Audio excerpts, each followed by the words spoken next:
Hello friends, इस video lecture में हम लोग करंट इलेक्ट्रिसिटी से रिलेटेड न्यूमेरिकल्स करने वाले हैं। तो आप क्वेश्चन ध्यान से देखिएगा। आप देख रहे होंगे कि 3 ओम और 1.5 ओम के दो रेजिस्टर्स हैं जो कि पैरेलल में कनेक्टेड हैं और इनके साथ सीरीज में 4 ओम का रेजिस्टर लगा हुआ है।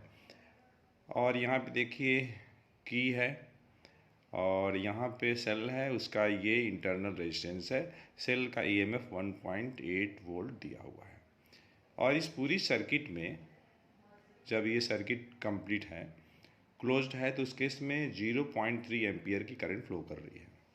तो हम लोग को कैलकुलेट करना है कि 3 ओम वाली रजिस्टर के क्रॉस कितनी करंट फ्लो करेगी और सेल का इंटरनल रेजिस्टेंस कितना है। तो मान लीजिए कि 3 ओम वाली रजिस्टर के क्रॉस जो करंट फ्लो कर रही है वह I1 है और 1.5 ओम वाली रजिस्टर के क्रॉस जो करंट फ्लो कर रही है वो I2 है। आप कई तरीके से लगा सकते हैं। तो देखिए, चूँकि हम जानते हैं कि पैरेलल कॉम्बिनेशन ऑफ रजिस्टर्स में पोटेंशियल डिफरेंस सेम रहता है और ये मान लीजिए कि ये जो आपका रजिस्टर है ये R1 है और ये जो 1.5 ओम वाली जो रेजिस्टेंस है उसके लिए R2 है। तो चूंकि R1 R2 क्या है, पैरेलल में कनेक्टेड है, तो इनके क्रॉस जो पोटेंशियल डिफरेंस होगी सेम होगी।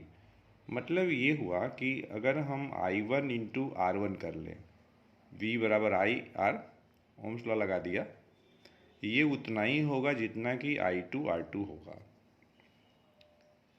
अब देखिए, I1 नहीं पता, कोई बात नहीं, R1 मालूम है, इंटू हमने 3 कर लिया, I2 नहीं पता, R2 1.5, ये देखिए 3 है 1.5 है, ये कटेगा, ये 2 हो गया।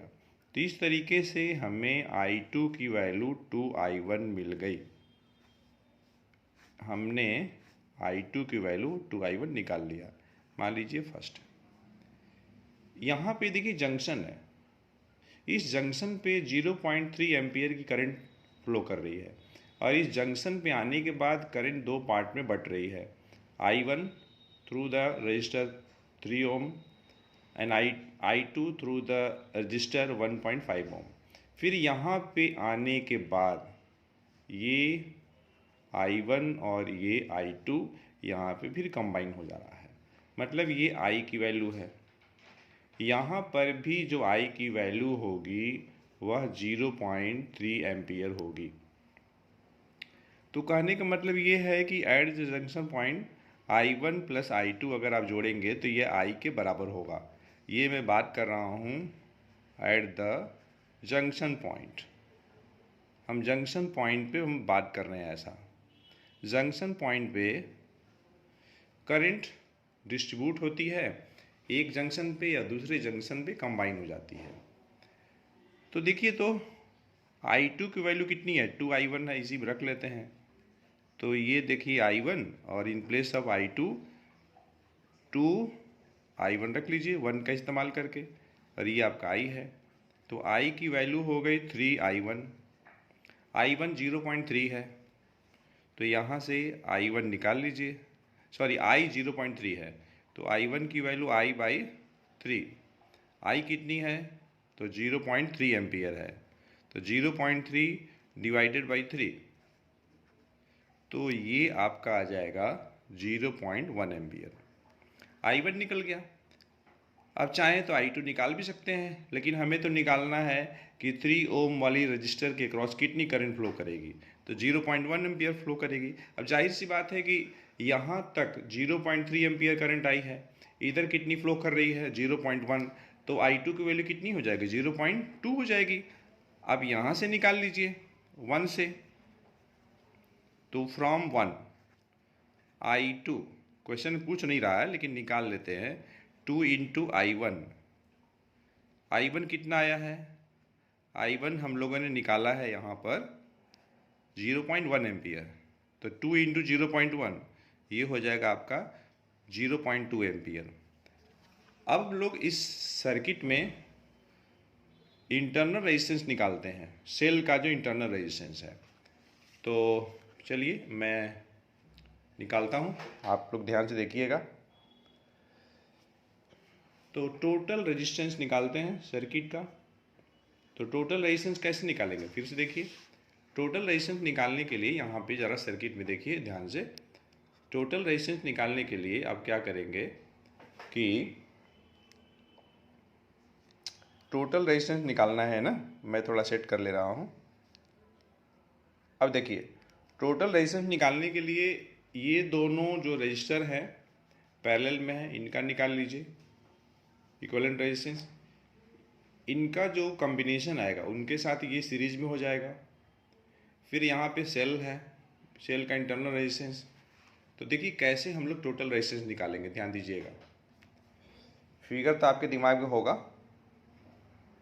तो किस तरीके से निकालेंगे ध्यान दीजिएगा।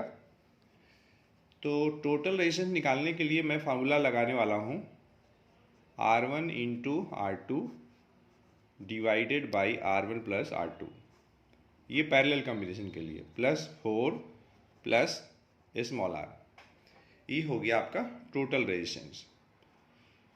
3 इंटू 1.5, और जब आप ये R1 प्लस R2 करेंगे तो ये हो जाएगा आपका 4.5, और ये प्लस 4 और ये प्लस R, ये देखिए कटेगा।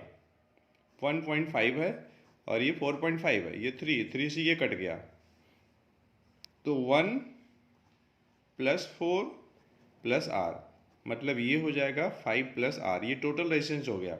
हम लोग जानते हैं कि current drawn from the cell हम लोग निकालते हैं EMF of the cell upon total resistance, कितना है 5 प्लस R है।